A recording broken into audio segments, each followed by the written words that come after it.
Seharusnya tugasnya mudah, hanya patroli. Tapi saat Komandan Sembiring melihat kapal perang Malaysia melakukan manuver provokatif, ia tahu ini bukan latihan. Perintah dari atasan semakin menekan, serang. Di sisi lain, sebuah pesan rahasia muncul di radar, mengungkap kebenaran yang bisa mencegah perang. Apakah ia akan memilih untuk menyelamatkan kehormatan bangsa atau jutaan nyawa? Sebelum kita lanjut ceritanya, jangan lupa like, subscribe, dan tulis di komentar dari mana asal kalian. Angin laut yang asin menerpa wajahnya, membawa serta aroma metal, solar, dan ketegangan yang pekat. Komandan Sembiring berdiri kokoh di anjungan, kedua tangannya mencengkeram pembatas besi yang dingin, pandangannya lurus ke depan, menembus kabut tipis di perairan yang disengketakan. Kapal perang KRI Hiu 9 terasa seperti makhluk hidup yang gelisah, berdenyut dengan energi yang tertahan, siap bertindak kapan saja, namun terbelenggu oleh perintah yang belum juga datang. Keheningan yang melingkupi mereka bukanlah kedamaian, melainkan senyap yang mencekik, seperti jeda singkat sebelum badai besar. Dua prajuritnya berada di dekatnya. Haris, seorang letnan satu dengan mata tajam dan rahang yang mengeras, berdiri tegak di sampingnya, memantau radar dengan fokus yang intens. Postur tubuhnya memancarkan gairah yang berapi-api, hasrat untuk bertindak, sebuah semangat muda yang menolak untuk dibelenggu oleh keraguan. Di sisi lain, Wahyu, seorang sersan dengan ekspresi yang lebih tenang dan mata yang memancarkan kebijaksanaan, sibuk memeriksa sistem komunikasi, jemarinya lincah dan berhati-hati di atas tombol-tombol. Wahyu adalah kebalikan dari Haris. Ia adalah logika yang dingin di tengah-tengah panas yang membara. Sembiring tahu, kedua prajuritnya ini adalah cerminan dari dua sisi dilema yang ia rasakan. Api dan air, naluri dan akal sehat, keberanian dan kehati-hatian. Komandan, sejauh ini belum ada pergerakan mencurigakan, lapor Haris, suaranya sedikit serak karena ketegangan yang menumpuk. Bagus, jawab Sembiring, suaranya pelan namun mantap. Ia tidak ingin terburu-buru. Ia telah berada di situasi seperti ini beberapa kali sebelumnya. Namun, kali ini, ia merasakan perbedaan yang signifikan. Suara dari Jakarta, pesan-pesan yang datang melalui saluran radio, semuanya terasa lebih mendesak, lebih keras dari biasanya. Ada nuansa permusuhan yang tidak terucapkan dalam setiap kata, yang mengisyaratkan bahwa kesabaran telah menipis. 5 hari yang lalu, mereka dikirim ke perairan ini. Perintahnya jelas, patroli, pertahankan kedaulatan, dan tunjukkan kehadiran. Namun, ada juga bisikan dari atasan yang ia kenal baik, yang menyarankan ia untuk bersiap menghadapi kemungkinan terburuk. Sembiring, kali ini berbeda. Jangan biarkan mereka menginjak-injak harga diri kita, kata salah satu laksamana di ujung telepon, suaranya penuh dengan gema patriotisme yang membingungkan. Sembiring memejamkan mata sejenak, membayangkan wajah istrinya dan 2 putranya di rumah. Ia adalah seorang ayah dan seorang suami sebelum menjadi seorang komandan. Tanggung jawabnya bukan hanya kepada bangsa dan negara, tetapi juga kepada keluarganya, dan ia tahu, setiap keputusan yang ia buat di sini dapat memiliki konsekuensi yang jauh melampaui batas perairan ini. Pertarungan yang ia hadapi di dalam dirinya sendiri, antara menjaga perdamaian dan memenuhi tugasnya, terasa jauh lebih berat daripada pertarungan apapun yang pernah ia hadapi di medan perang. Komandan, apa yang akan kita lakukan jika mereka datang? Tanya Wahyu, suaranya penuh dengan kehati-hatian. Sembiring membuka mata, menatap Wahyu. Ia bisa melihat kecemasan di mata prajuritnya. Kecemasan yang sama yang ia rasakan jauh di dalam hatinya. Ia tidak bisa menjawab dengan mudah. Perintahnya adalah untuk menunggu, untuk melihat, dan untuk bereaksi. Namun, ia tahu, dalam situasi ini, inersia bisa sama berbahayanya dengan agresi yang tidak terkontrol. Malam itu, di bawah langit yang hitam pekat tanpa bulan, KRI Hiu 9 berlayar dalam keheningan, sebuah titik kecil dari kekuatan dan ketegangan di tengah samudra luas. Semua kru merasakan beratnya suasana, beban dari ancaman yang tak terlihat, dan dilema yang menjerat pemimpin mereka. Sembiring, di anjungannya yang sepi, merasakan tanggung jawab itu membebani pundaknya, mengetahui bahwa tidak ada jalan kembali, dan bahwa mereka semua, tanpa terkecuali, adalah pion dalam sebuah permainan politik yang jauh lebih besar dari apa yang mereka lihat. Ia berdoa dalam hati, memohon agar fajar esok hari membawa kejernihan, bukan api yang membara. Fajar menyingsing, mewarnai cakrawala dengan gradasi jingga dan merah muda, Namun keindahan itu tidak mampu meredakan ketegangan yang semakin mencekam di atas KRI Hiu 9. Di bawah sinar matahari pagi yang cerah, Sembiring, Haris, dan Wahyu masih berada di anjungan. Seakan-akan mereka telah membeku dalam posisi mereka sejak semalam. Mereka semua tahu, jeda singkat dari kegelapan malam hanya membawa mereka lebih dekat pada apa yang akan datang. "Komandan," suara Haris memecah keheningan, nadanya penuh dengan urgensi yang tersembunyi. Radar mendeteksi siluet. Kecepatannya mendekat. Jantung Sembiring berdegup lebih kencang. Ini dia. Momen yang mereka tunggu-tunggu, yang mereka takutkan. Ia mengangkat teropongnya, mengarahkan ke arah yang ditunjukkan oleh Haris. Perlahan, dari balik kabut pagi yang memudar, sebuah bayangan besar muncul, membelah ombak dengan kekuatan yang menakutkan. Itu adalah KD Hang Tuah, kapal perang Malaysia. Siluetnya yang perkasa dan agresif terlihat jelas. "Jarak?" tanya Sembiring. Suaranya tetap tenang meskipun badai kecemasan mulai bergejolak di dalam dirinya. 3 mil nautika, Komandan." "Dan terus mendekat," jawab Haris, matanya tidak berkedip.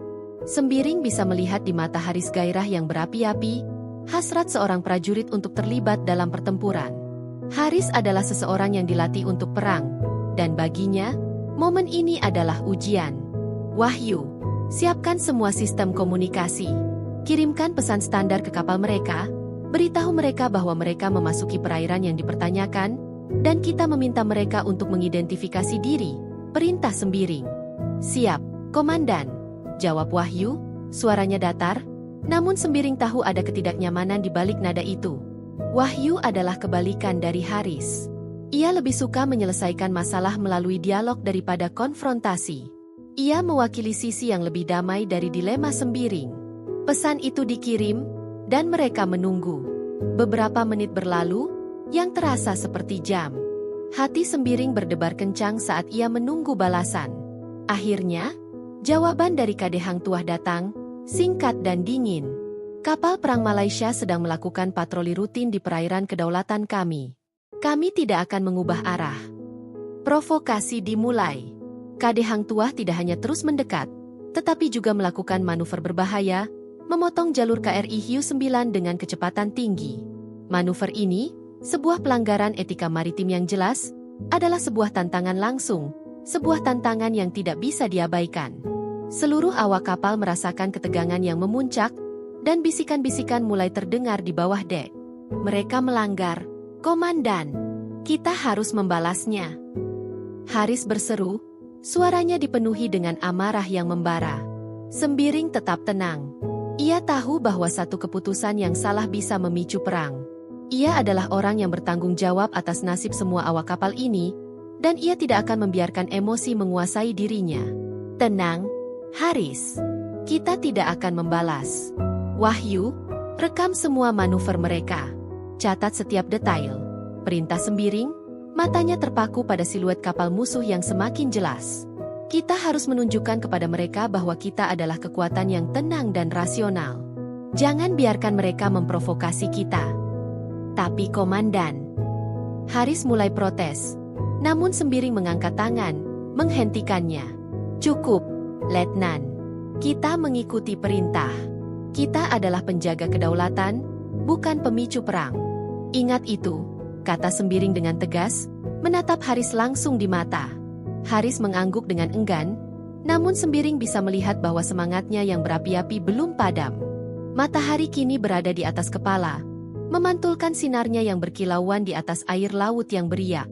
KD Hang Tuah, sebuah gumpalan baja yang mengancam, melayang di dekat mereka, seakan-akan menertawakan penahanan diri mereka. Sembiring tahu, ini hanyalah permulaan. Perang yang sesungguhnya belum dimulai, tetapi ia bisa merasakannya, perang urat saraf yang perlahan-lahan mengikis ketenangan mereka, mengubah setiap detik menjadi medan pertempuran yang tak terlihat, di mana satu-satunya senjata adalah kesabaran, dan satu-satunya musuh adalah diri mereka sendiri. 24 jam telah berlalu sejak penampakan pertama KD Hang Tuah, dan ketegangan di perairan sengketa tidak menunjukkan tanda-tanda mereda. Sebaliknya, intensitas provokasi semakin meningkat, mengubah KRI Hiu 9 menjadi sebuah wadah tekanan yang siap meledak.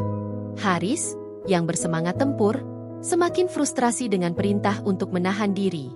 Sebaliknya, Wahyu, Dengan ketenangan dan kebijaksanaannya, terus menjadi suara yang rasional, mencoba menjaga keseimbangan di tengah-tengah badai emosi.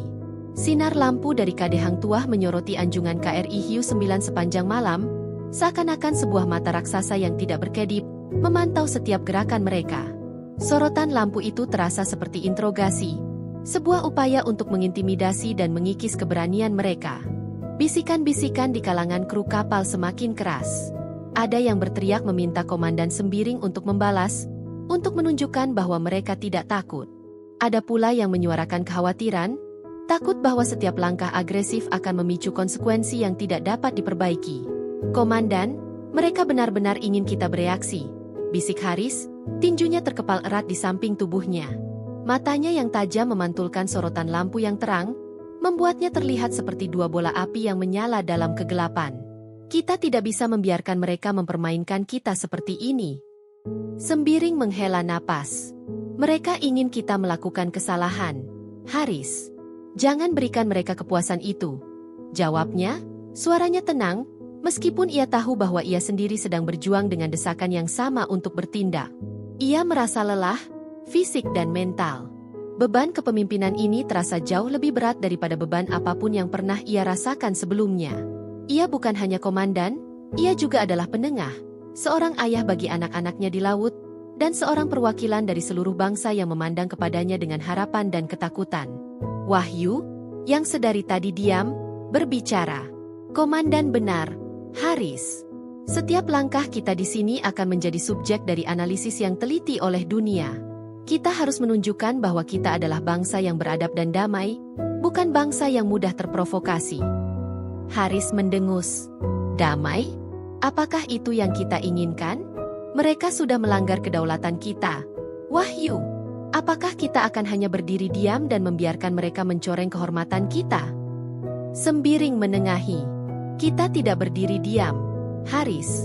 Kita menunjukkan kepada dunia bahwa kita memiliki kekuatan moral. Keberanian sejati bukanlah tentang melepaskan tembakan pertama, melainkan tentang menahan diri ketika semua orang mengharapkanmu untuk menembak." Namun, ia sendiri tidak yakin dengan kata-katanya. Ia merasakan tekanan dari atasannya, yang terus-menerus mengirimkan pesan-pesan samar yang mengisyaratkan bahwa kesabaran mereka telah habis. "Kita sudah menunggu terlalu lama, Sembiring. Tunjukkan mereka bahwa kita serius." Salah satu pesan itu berbunyi. Sembiring merasa seperti ia sedang berjalan di atas tali yang tipis, di antara dua jurang yang dalam, perang dan penghinaan. Malam itu, saat Sembiring sendirian di kamarnya, ia mencoba mencari ketenangan. Ia memejamkan mata, memikirkan strategi. Apa yang harus ia lakukan?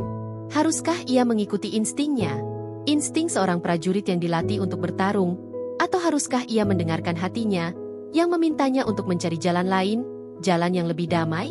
Ia tahu bahwa di luar sana, Haris sedang mempersiapkan diri untuk pertempuran, dan di luar sana, Wahyu sedang berdoa untuk perdamaian. Ia adalah satu-satunya yang bisa memutuskan, dan beban itu terasa seperti batu yang berat di dadanya. Ketika fajar menyingsing, KD Hang Tuah masih di sana. Sinarnya yang agresif masih menyala, seakan-akan mereka menantang Sembiring untuk bertindak. Namun, kali ini, Sembiring melihat sesuatu yang berbeda di Cakrawala. Ia melihat sebuah helikopter mendekat, terbang di atas kepala mereka. Helikopter itu adalah sebuah misteri. Apakah itu dari pihak mereka? Atau apakah itu dari pihak musuh? Sembiring tidak tahu.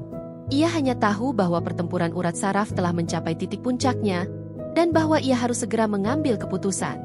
Malam berikutnya, ketika sinar bulan menggantung di atas samudra yang tenang, KRI Hiu 9 menerima panggilan darurat dari pusat komando di Jakarta.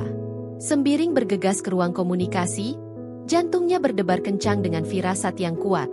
Ia tahu, panggilan ini bukanlah panggilan rutin. Ini adalah panggilan yang akan mengubah segalanya. Suara di ujung telepon adalah suara seorang laksamana yang ia hormati, seorang mentor yang telah melatihnya sejak ia masih seorang kadet.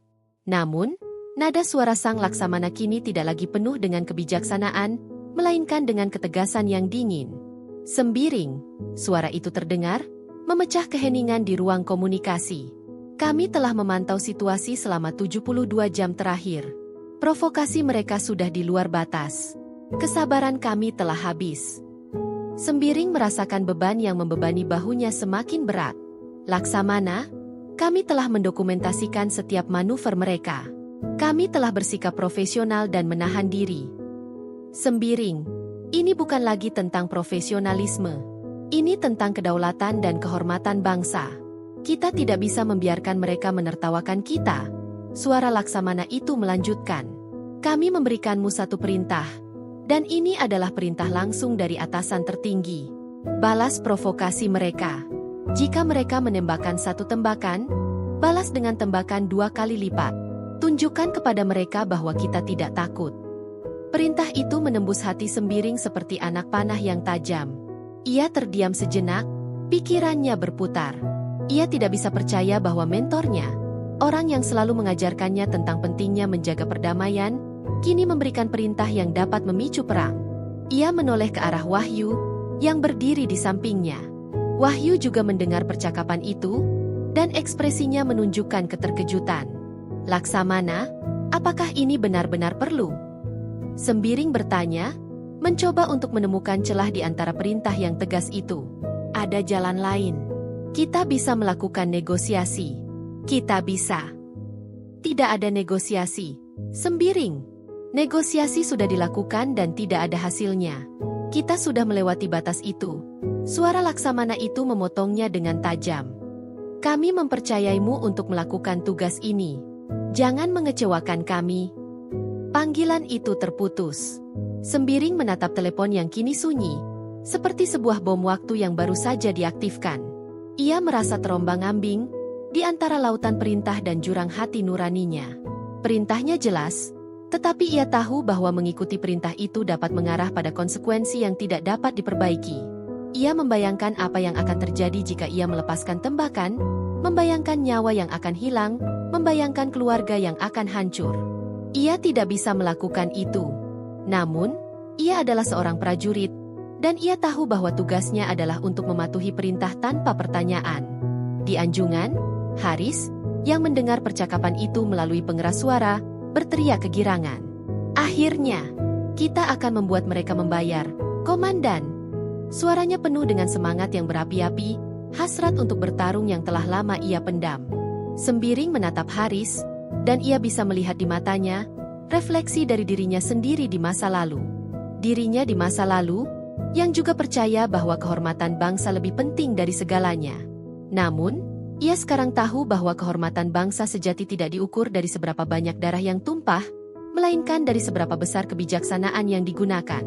Haris, jangan terlalu senang. Kita belum tahu apa yang akan terjadi, kata Sembiring, suaranya terdengar lelah. Kita akan tahu, Komandan. Kita akan menang, jawab Haris, suaranya penuh dengan keyakinan. Sembiring tidak menjawab.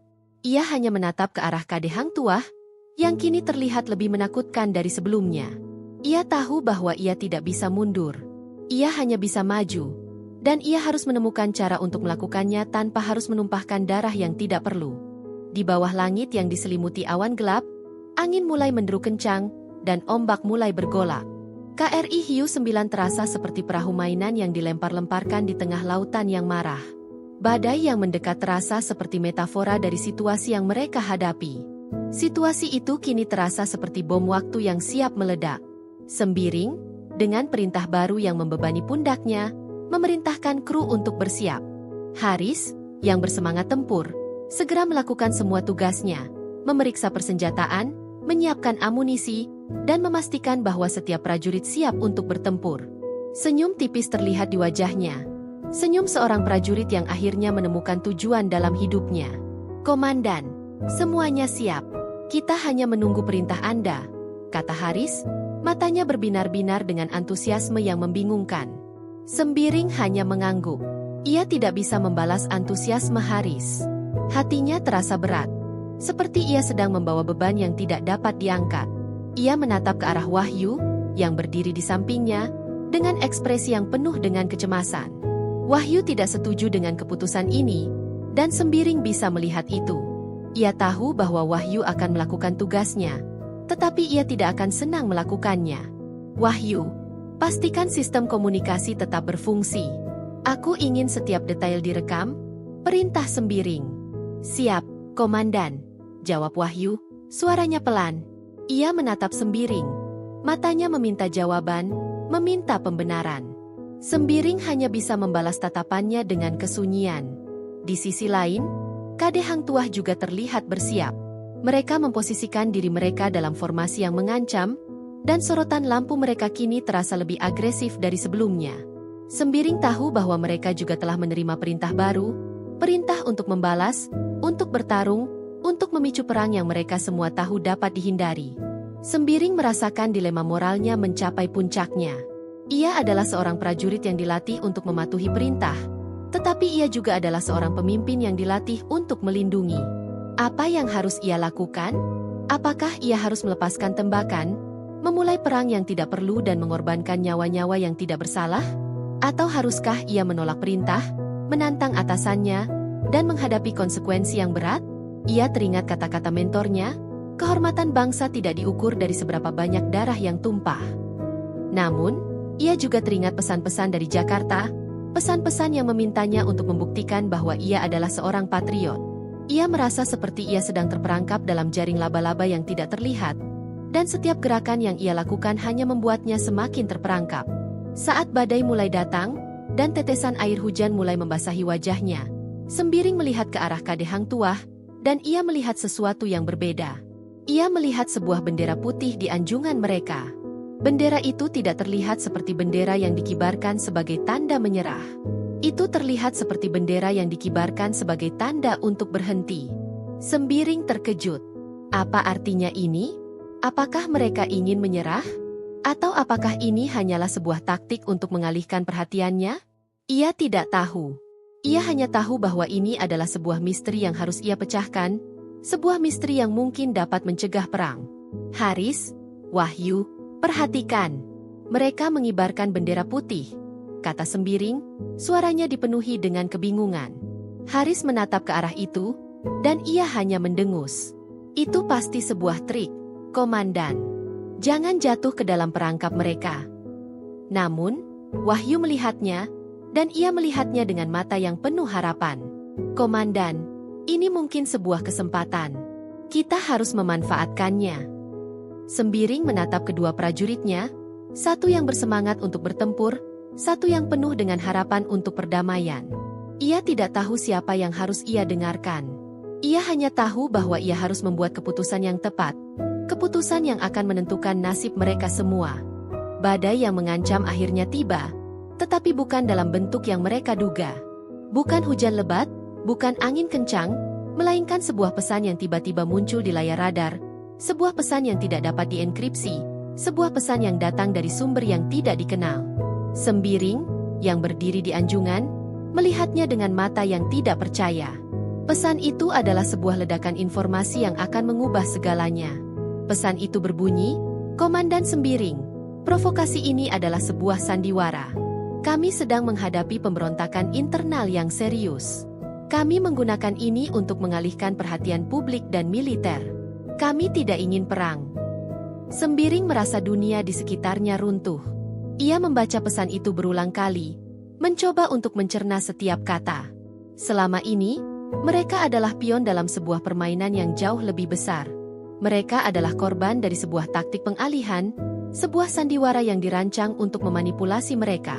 Ia merasa marah, merasa dikhianati oleh atasannya, yang telah memanipulasi mereka untuk tujuan politik yang tidak ia ketahui. Komandan, apa itu? Tanya Haris, yang mendekat dan melihat layar radar.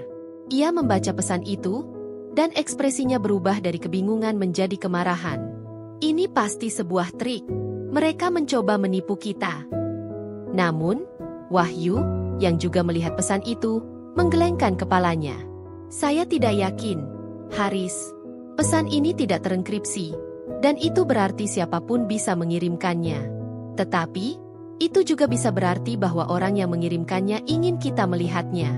Itu mungkin sebuah pesan rahasia dari pihak yang tidak setuju dengan kebijakan pemerintah mereka. Sembiring menatap Wahyu. Ia tahu bahwa Wahyu benar. Pesan ini adalah sebuah dilema baru. Jika ia percaya pada pesan ini, ia harus menolak perintah atasannya dan mencari jalan lain. Jika ia tidak percaya, ia akan melanjutkan pertempuran yang tidak perlu dan mengorbankan nyawa-nyawa yang tidak bersalah. Ia memejamkan mata, memikirkan apa yang ia ketahui. Ia tahu bahwa ketegangan antara dua negara telah meningkat selama beberapa bulan terakhir. Ia juga tahu bahwa masalah internal di Malaysia telah menjadi subjek dari bisikan-bisikan di kalangan militer. Tetapi, ia tidak pernah berpikir bahwa kedua hal ini akan saling terkait. Ia merasa seperti ia telah berada di dalam kegelapan selama ini. Dan kini, cahaya kecil telah muncul, cahaya yang mungkin dapat mencegah bencana. Kita tidak akan melakukan apa-apa untuk saat ini, kata Sembiring, suaranya dipenuhi dengan keraguan. Aku akan memikirkan ini. Komandan, Anda tidak bisa. Atasan kita akan marah, protes Haris. Ini adalah sebuah perintah. Komandan, Anda harus mematuhinya. Aku tahu, Haris. Tapi aku juga tahu bahwa ada sesuatu yang tidak benar di sini. Aku tidak akan melepaskan tembakan sampai aku yakin bahwa kita melakukan hal yang benar. Jawab Sembiring, suaranya mantap. Malam itu, di bawah langit yang diselimuti awan gelap, Sembiring, Haris, dan Wahyu kembali ke posisi mereka. Namun, kali ini, ada sesuatu yang berbeda. Ketegangan yang mencekik kini telah digantikan oleh ketidakpastian yang menakutkan. Mereka semua tahu bahwa mereka telah berada di tengah-tengah sebuah rahasia yang dapat mengubah nasib mereka. Dan mereka semua tahu bahwa Sembiring, pemimpin mereka, kini berada di tengah-tengah sebuah pilihan yang mustahil. Kebenaran yang tersembunyi kini telah terungkap. Namun bukannya membawa kedamaian, ia justru membawa sebuah dilema yang jauh lebih berat. Sembiring kini berada di tengah-tengah badai moral yang jauh lebih berbahaya daripada badai yang mengancam di luar. Ia memiliki dua pilihan, dan keduanya terasa seperti pilihan yang mustahil. Pilihan pertama, ia bisa mengungkapkan kebenaran kepada atasannya. Ia bisa mengirimkan pesan rahasia itu, menjelaskan bahwa provokasi ini hanyalah sandiwara, dan bahwa perang dapat dihindari. Namun, ia tahu bahwa tindakan itu dapat memiliki konsekuensi yang jauh melampaui apa yang ia duga. Ia bisa dianggap berkhianat, mengutamakan informasi dari sumber yang tidak dikenal daripada perintah dari atasan yang ia hormati. Ia bisa dipecat, dipenjara, atau bahkan dieksekusi. Ia tahu bahwa dalam dunia militer, ketidakpatuhan adalah dosa yang tidak dapat diampuni.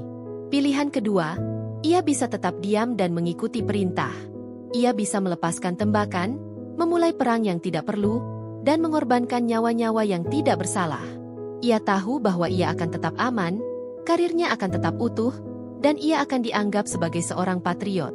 Namun, ia juga tahu bahwa ia akan harus hidup dengan rasa bersalah yang akan menggerogoti hatinya seumur hidup. Ia akan menjadi seorang pahlawan palsu, seorang pria yang memicu perang hanya karena ia takut untuk melawan.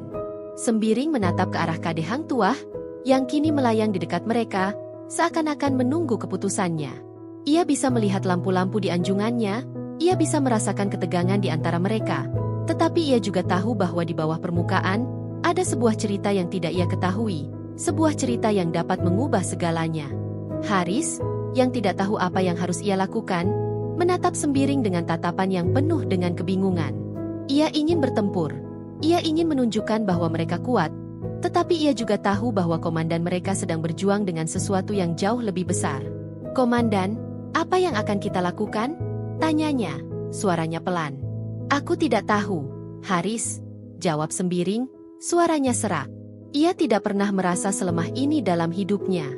Ia selalu berpikir bahwa seorang komandan adalah seseorang yang kuat, seseorang yang tidak pernah ragu. Namun, kini ia tahu bahwa kekuatan sejati seorang komandan bukanlah tentang seberapa banyak kekuatan yang ia miliki, tetapi tentang seberapa besar kebijaksanaan yang ia gunakan. Wahyu, yang lebih tenang, mendekat. Komandan, Anda harus memilih. Pilihan ini akan menentukan nasib kita semua. Aku tahu, Wahyu. Aku tahu, jawab Sembiring. Ia menatap ke arah Wahyu, dan ia bisa melihat di matanya sebuah permohonan untuk mengambil jalan yang benar. Sembiring memejamkan mata, memikirkan semua yang telah ia pelajari, semua yang telah ia alami. Ia memikirkan mentornya, yang selalu mengajarkannya untuk memprioritaskan perdamaian. Ia memikirkan istrinya, yang selalu memintanya untuk pulang dengan selamat. Ia memikirkan kedua putranya, yang memandang kepadanya sebagai seorang pahlawan. Ia tahu bahwa seorang pahlawan sejati bukanlah seseorang yang memenangkan perang, tetapi seseorang yang mencegahnya. Ia mengambil napas dalam-dalam. Ia telah membuat keputusannya. Ia tidak akan melepaskan tembakan. Ia tidak akan mengikuti perintah atasannya. Ia akan mencari jalan lain, jalan yang berisiko, tetapi ia tahu bahwa itu adalah satu-satunya jalan yang benar.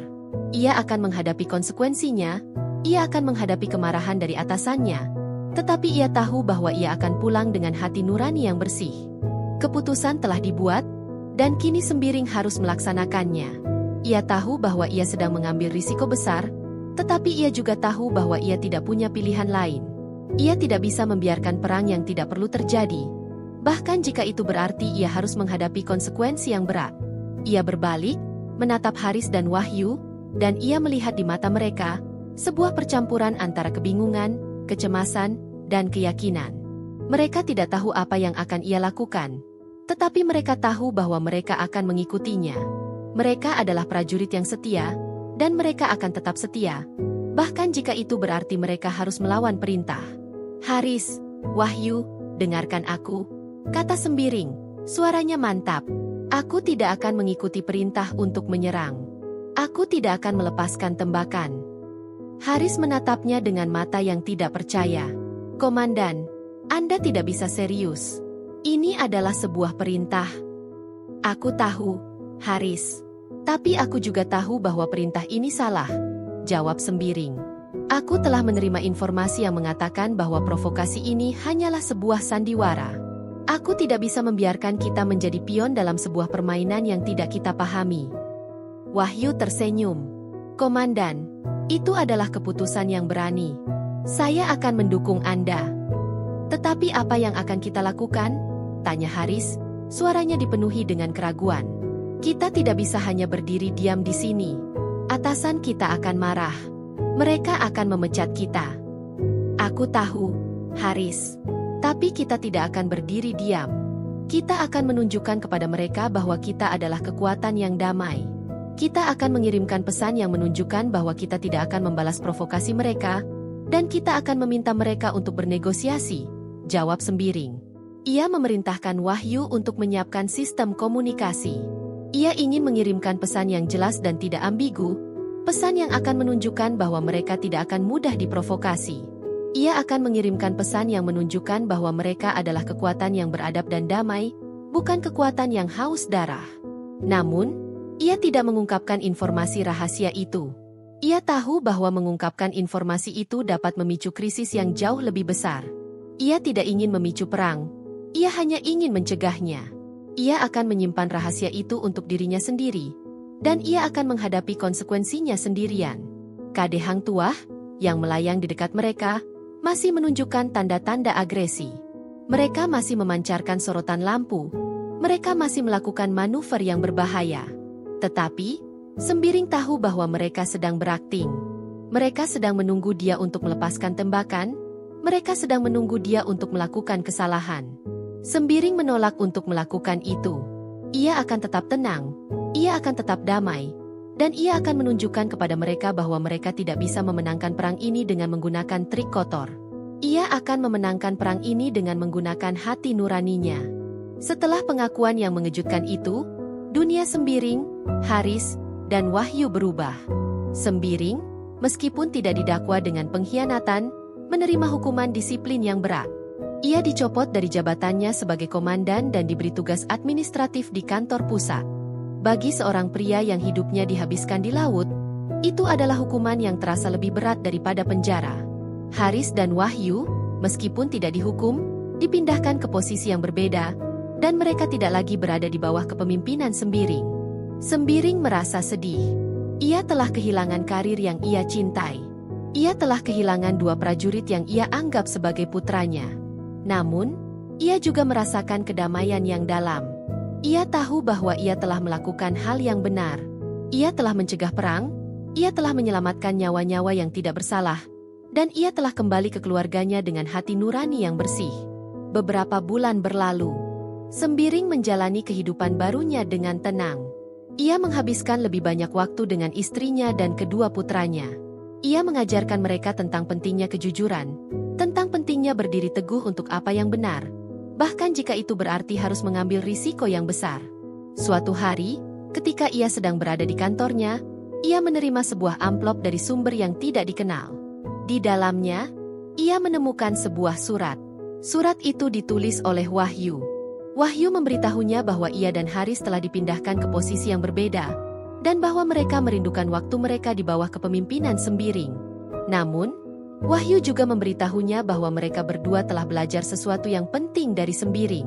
"Komandan," surat itu berbunyi, "Anda mengajarkan kami bahwa keberanian sejati bukanlah tentang melepaskan tembakan pertama, melainkan tentang menahan diri ketika semua orang mengharapkanmu untuk menembak. Anda adalah seorang pahlawan, Komandan.